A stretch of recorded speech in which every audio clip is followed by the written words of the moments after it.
Go to the www.sba.gov and you can look it up to see if the particular business that you own, according to what your 3-year annual revenues are, whether or not you qualify as a small business. Some businesses, instead of the 3-year annual revenue, we go by the number of employees that you have full-time that are working.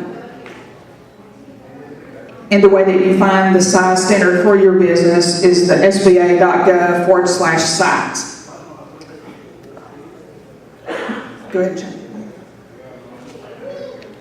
There are many different government certifications that you may be eligible for, and I encourage you to check into these, do your own research, see if you can become certified in them. And the reason why is because when we were talking earlier about the $500 billion in the contracts and the 23% of all that being set aside, the contracting officers, when they're looking at a set-aside program, a contract, and they're looking for someone to let that contract to, there's nothing they would like better than be able to check off more than one mark per contract. So what that means is, if you are certified as a SBA 8A contractor, a woman-owned contractor, a minority business contractor, and they contract out to you, then they get to put a check by all those marks. And their performance ratings now, they're held to actually 23% of all their contracts have to go to all those different minority contractors, small business owners. The self-certifications, the service-disabled, veteran-owned small businesses, that's a self-certification. And again, here's some more of those websites that you might want to take a picture of your cell phone if you'd like to. sba.gov/SDVOSB. The economic disadvantaged women-owned small business, small disadvantages businesses. So again, am I eligible for the 8A SBA program? You must be a small business by SBA size standards, and you go to that website and look it up to see if your business is. Your business must be owned at least 51% by U.S. citizens, must be controlled and managed on a full-time basis by individuals who must meet the SBA requirement for disadvantage. And this is going to be proving both the social disadvantage as well as the economic. And one of the next slides will go into more detail on that. The business must also demonstrate a potential for success, and the principals must show good character. Social disadvantage criteria. Socially disadvantaged individuals are those who have been subject to racial or ethnic prejudice or cultural bias within American society because of their identities as members of groups and without regard to their individual qualities. The social disadvantage must stem from circumstances beyond their control. The following individuals are socially disadvantaged. This list, I'm not going to read it because a whole bunch of them I can't pronounce. But if you're a member of any on this list, then you are automatically considered socially disadvantaged and you don't have to do anything else to prove it. Okay. Now, if you're not a member of that previous list, you might also be determined socially disadvantaged if you can do this. An individual who is not a member of one of the groups presumed to be socially disadvantaged must establish individual social disadvantage by a preponderance of evidence. Now, what does that mean? It means that you have to show to SBA that you were discriminated against and it was socially in some manner. And I'm going to give you a real quick example of this. Typically speaking, white females are not considered socially disadvantaged. However, a white female who is in owns a construction business, there's not very many of that. And if they can prove that they applied for several contracts and that their experience was better than the male that was given the contracts, then that can be the preponderance of evidence. Also, again, typically speaking, like a white male isn't considered socially disadvantaged. But what I've seen from working up in Washington, D.C., and I'm going to give this example, there was one white male who, he was not a serviceman, but he had had some kind of accident and he was burned terribly. He was horribly scarred. The man was a very hard worker. He was very good at what he did. But the problem was when he went out to talk to the contractors to try to get contracts and stuff, because of the way that he looked, he was discriminated against. All right? So there are ways around if you don't meet that first list. So I encourage you to try. Okay, go ahead. Now, the economic disadvantage, remember you've got to meet two. You've got to meet socially disadvantaged and you have to meet the economically disadvantaged. It's actually easier to meet the economically than you would think. Your personal income cannot exceed $250,000 per year, averaged over 3 years. Your adjusted net worth must be less than $250,000. Now that is excluding your net worth in your primary residence. It's also excluding the value of your ownership in your business. And your total assets cannot exceed $4 million. HUBZone program. This is another certification program that SBA has that you might be interested in, especially if your office for your business is down in an older part of the city.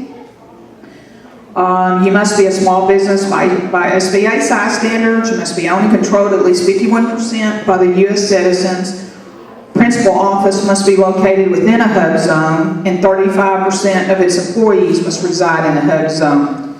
Again, HUB zone is another certification where when the contractor goes to let to you a contract, and you've got minority, women-owned, disadvantaged, HUB zone, that's another thing that they can check off if they give you a contract. So you want to get everything that you can. The way that you get the HUB zone certification is, again, your principal office must be located within the HUB zone. And the way you know whether it is or not is if you go to sba.gov/HUB zone, there is a map. And you put in the zip code of the address where your office is, and this map will come up and it'll show your building according to its address and whether or not it's located in the HUB zone. But typically the HUB zone areas, and that stands for historically underutilized business zone, they're usually large cities and downtown areas where the businesses have kind of been pushed out by crime and things. And the reason we're trying to get people to get back in it is because, as you know, if you can move jobs into high crime areas and produce income and you've got economic coming in, then you push away your crime. HUB zones can also be out in rural areas. So if any of you live outside of the Dallas-Fort Worth area, out in the rural areas, they have HUB zone areas too.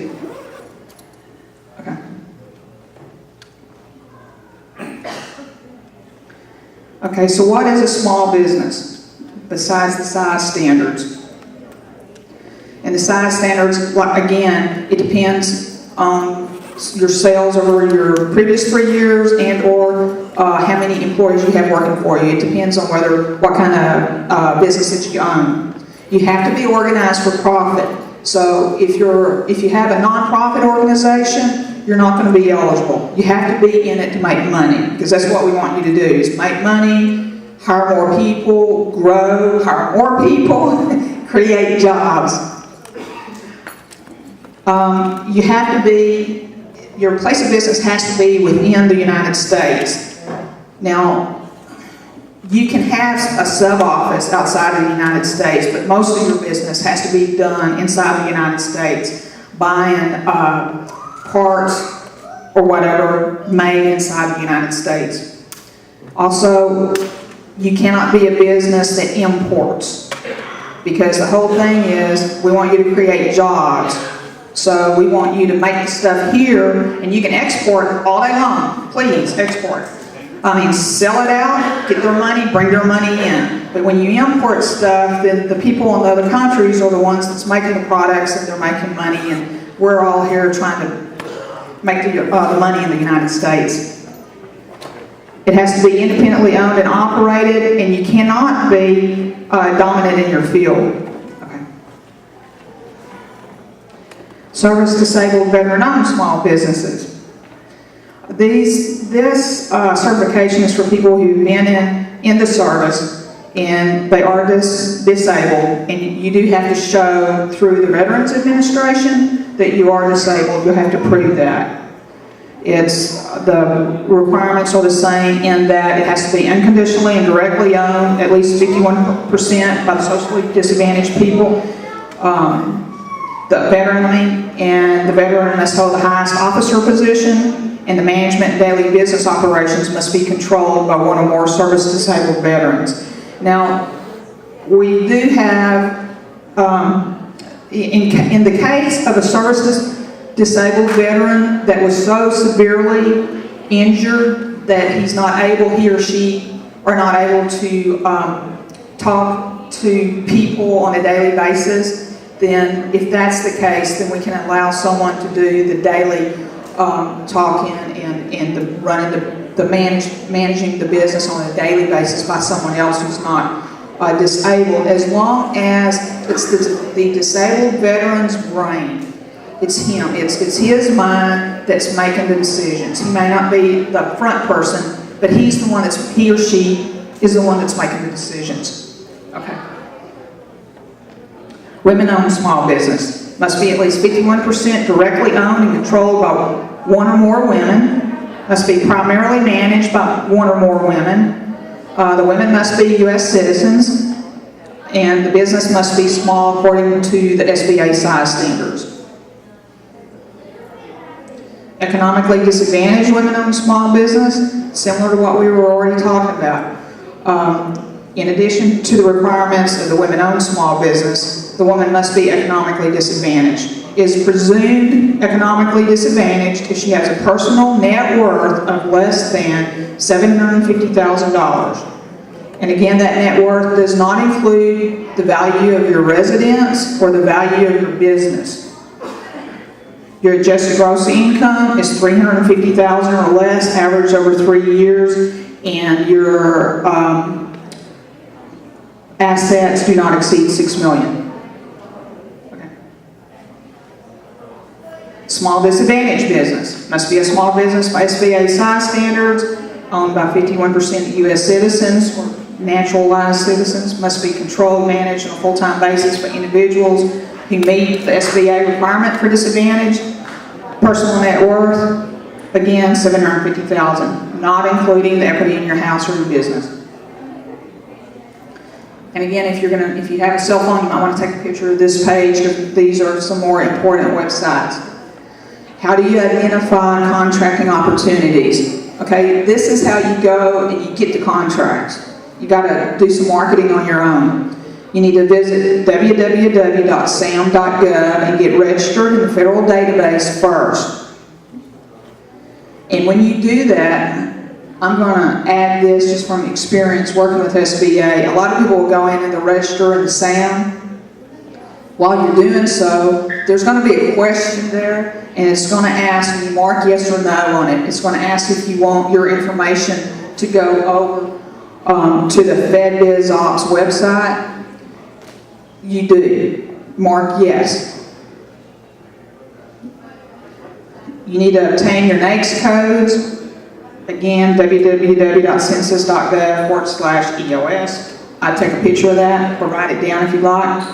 And current contracting opportunities, you can visit www.fbo.gov. That's the FedBizOps. That's what that stands for. And then there's another one for the military on the bottom. Okay. And you need to conduct your own market research, and these are some tools available to you for you to go out and find a contract. I would take a picture of this. I'm not going to go over all of it, but if you're interested, I'd take a photo of that because of those websites. And down at the bottom is that dynamic small business search. That's real important for you to be on that because the contracting officers, when they have a set-aside contract come up and they can just give it to a 8A company without having to advertise it to other people, they go to the DSBS, the Dynamic Small Business Search page, and they look for businesses that meet the small requirements that are 8A or women-owned or HUBZone or whatever. So you want to make sure that you're on that website. The Federal Procurement Database System is an educational tool. You might want to take a picture of this and get that website as well. There's more than 50 reports that you can run based on 160 specialized fields. So you can be looking for some contracts that are out there. Okay. Why network? Networking is really important. I think some of the other ladies that were up here earlier talking, and they all discussed how important networking is. Joint ventures. You can have joint ventures with other small businesses. If you're networking and you meet some other small business owners that have a business that's a similar line of work than yours, but maybe they've got experience doing something that you don't have as much experience with, you can make a joint venture with them, go into a joint venture and then go together to get a contract. And between the two small businesses together, then they'll cover all the experience required to get the contract. Same thing with SBA's Mentor Protege program. The way that works is that the mentor is a larger business that does not meet the small business requirements, but if they go into a Mentor Protege program with a small business, then they are then able, they will be considered small and can go after a contract that's set aside for small businesses. And the small business owner, what you get out of that is you have the opportunity to go after like a $100 million contract that you probably would not have had the capacity to have been eligible to have gone after. You also get experience working with the larger business. Here's some more additional available resources. We have the GC, that's Government Contract and Classroom. It's a free online training course. Here's the website. The Procurement Technical Assistance Centers. All of these are free. SBA pays for them. You might want to take a picture of that and then you can Google it. Here's some more resources. Take a picture with your phone. Okay, that's the end. Typically I ask for questions, but we're going to do it at the end. Thank you very much. Thank you, and we're going to present you with a plaque. Could we have Tantex President Narasimha Reddy and the Board of Trustees Ramana Putler and Srinivas Reddy?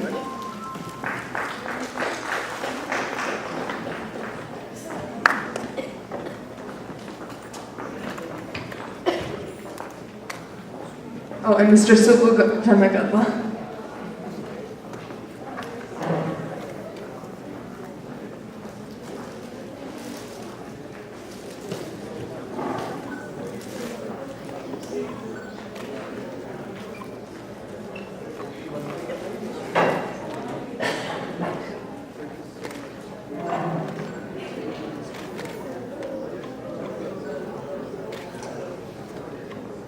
Thank you again, Ms. Ray, for your speech. Can we have another round of applause for me? And we're also going to present a plaque to Shilpa Kamble. Can she please come up? Where is she?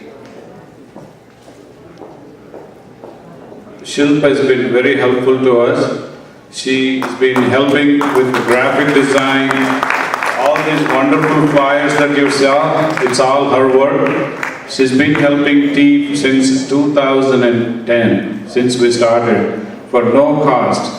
So guys, she's amazing graphic designer. For any of your business work, she can do wonders with her graphic designing concepts and all that. So I really encourage you guys to utilize her skills.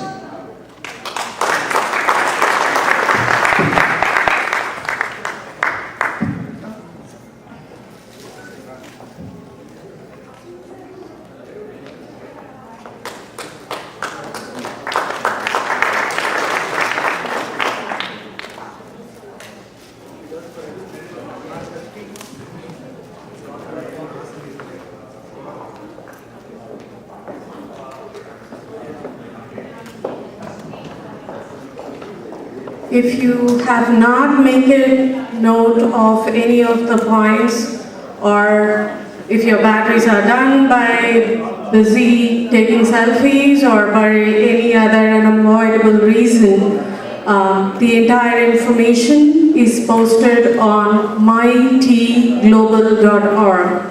This is our Tantex website. This is our Telugu Entrepreneur Association official website, and it is everything. All seminars, all the speeches will be posted on the T Global website. So after following these amazing speeches, we have two more amazing speeches. Our next speaker is going to be Mr. Ram Konara. Please give it up.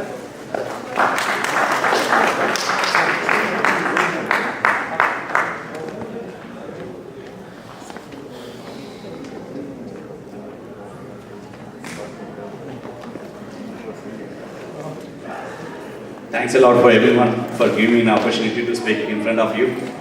A lot of inspirational stories, a lot of information regarding the SBA. It is truly helpful for everybody. And regarding the real estate and property management, why do you need to invest in real estate? Real estate is the biggest investment you can do in your life, like one of your biggest investment. The first one is the stocks, you can invest in stocks, but for buying a stocks, you need to invest you have to put 100% of the money. With buying a home or real estate, you can just do a down payment, and the remaining all the money, the banks will provide all the money for you. And also you can grow your asset with the tax free. Either you can, when you are selling it, you can do either 1031 exchange or charitable trust, or you can have a tax liability further. And tax-free cash flow also, there is no secret. It's basically you can do a lot of deductions, mortgage deductions on your capital.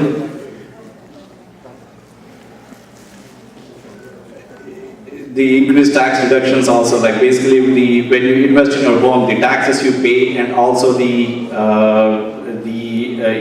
tax and the interest you pay are tax deductible for you. Suppose if you are in 30% tax bracket, you can save almost 30%. Suppose if you are 100,000 income, and your taxes and interest you pay is $20,000, you save almost $6,000 from the taxes.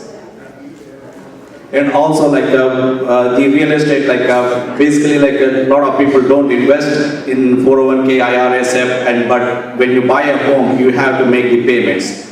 And once you rent those properties, it gives you an income for you, it always pays for it, and after payment is done, it will generate income for your life. There are questions a lot of people will ask, why I have to invest here or invest in India? The main thing is the inflation in India is so much. When I came here, the dollar rate was $31 is equal 30 rupees, 36 rupees. But now it is close to 67. And if you are investing in India, if you take a loan, the interest rates are close to 12%, 11%, 11.75%. And also there's a lot of risk involved in India, there has to be somebody to take care of those for you, otherwise somebody may grab the land. But here, you have so much, once you buy a land, you have title companies who can take care of if there's any legal issues or anything, the title companies are there who gives a clear title for you, and those are the ones that fight for you.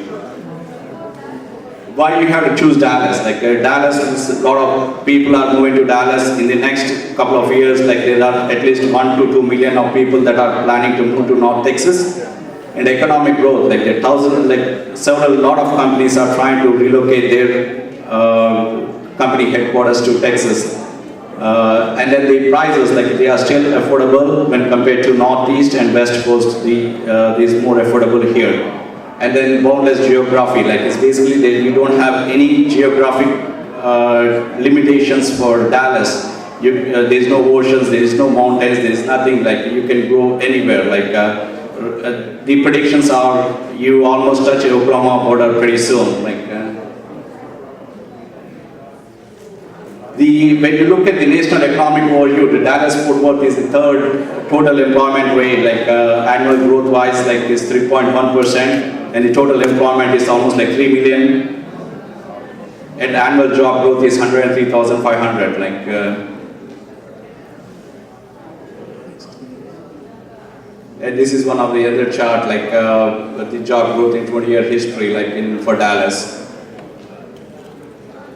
These are the interest rates. Previously, when I first bought my first home, the interest rates are 6%, and I have seen several people who paid interest rates almost 18%. Right now, the interest rates are close to 4%, and it's better to invest as soon as possible because the Fed is trying to increase the interest rates.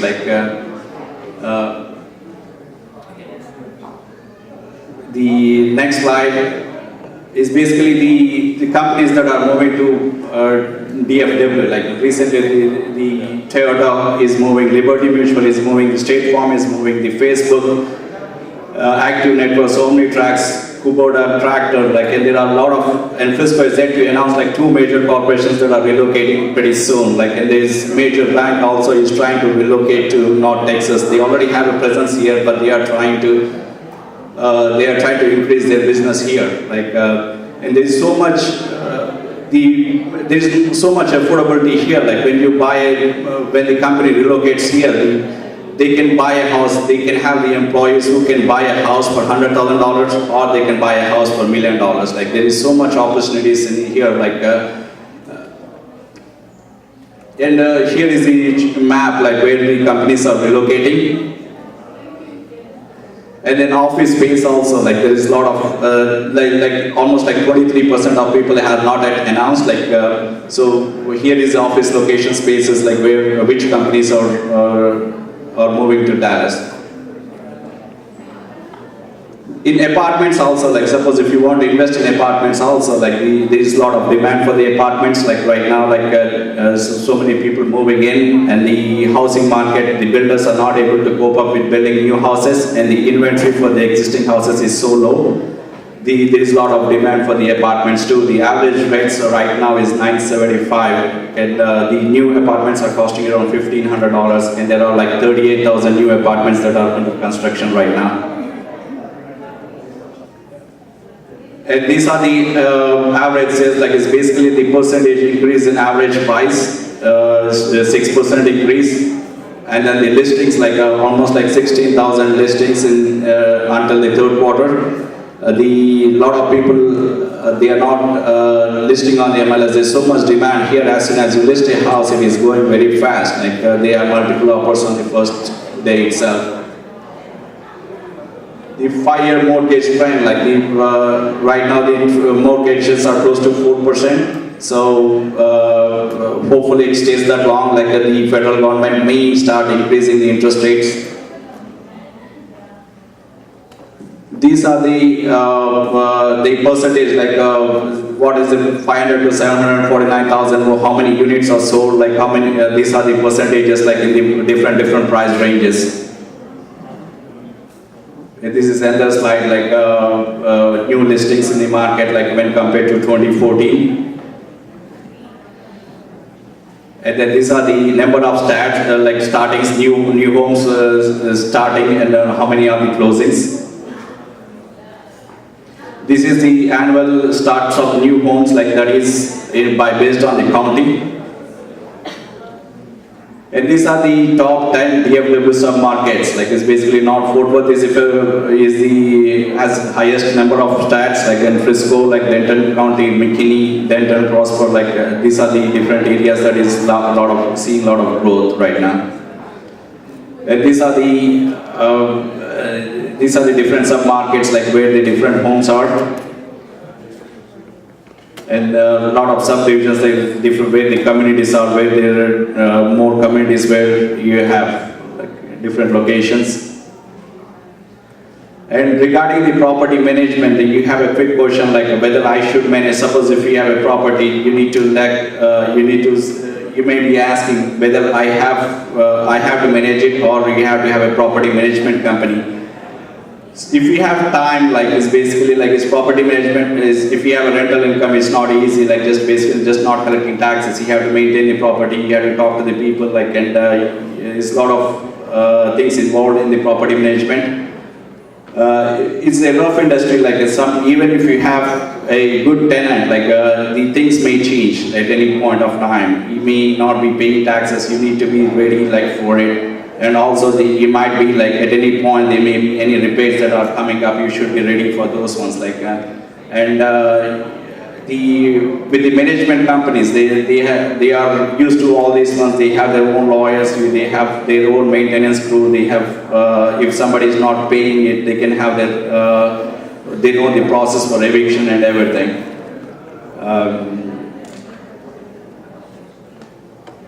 So if you want to do your manage your property by yourself, these are the stuff like you need to do, like just take the pictures, like you need to make it clean, like you have to maintain the property.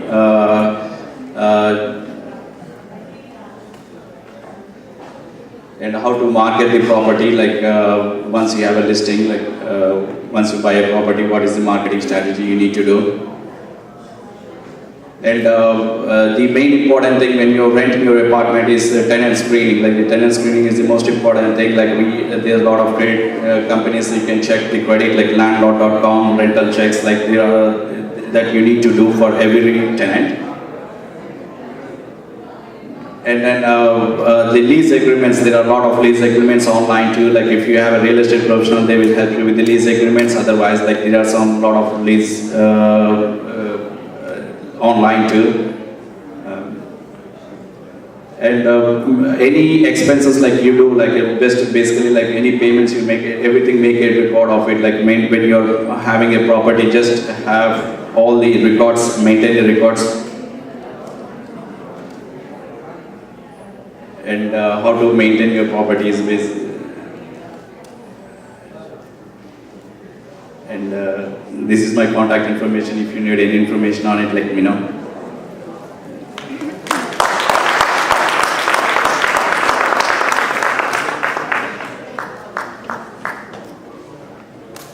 Thank you so much.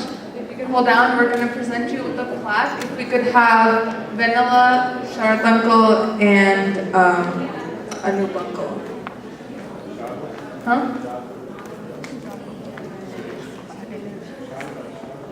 Sharat?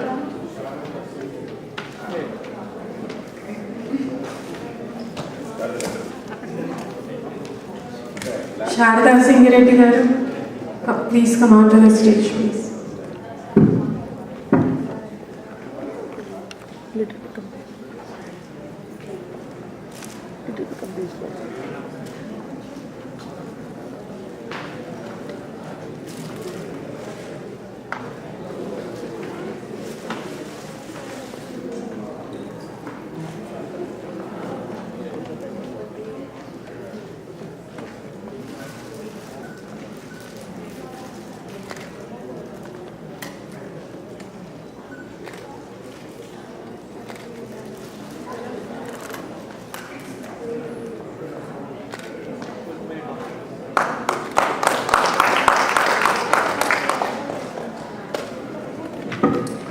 Let's give another round of applause for Mr. Konaram. Okay, our next and final speaker is Mr. Sanjay Singhania from Tanmay Jewelers. I want to thank him a lot for sponsoring this event and sponsoring tea overall. So if we could have him come up here for his speech. Please welcome him with a round of applause.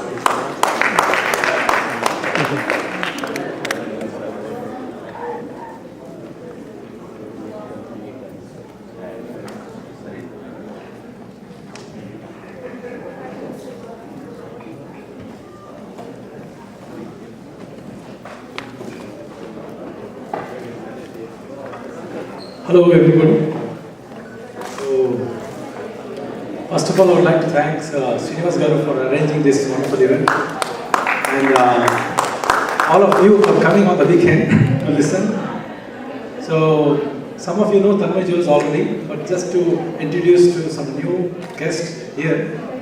We have been in business for almost 20 years now and I'm specialized in South Indian jewelry, dealing with South Indian tradition, designs, quality. So I have been educating our South Indian community about how to buy jewelry, how to buy gold, and now today I got an opportunity to speak in tea. So here I have to speak about how to own a jewelry business also. So before I even start, I want to know how many of you have ever bought jewelry. Please kindly raise your hand. So you have bought jewelry. What about the rest? So the market is full. There's good potential here. So I think jewelry, if you really analyze the jewelry business or jewelry, the thought of jewelry, when do you all go to jewelry store? Diwali, any other? Do you have mic? You have anniversary? Anniversary, what else? Why do you go to this? Birthdays? You get bonus. Bonus? Very nice. When your wife is angry. When your wife is angry, to make her happy. So if you really analyze,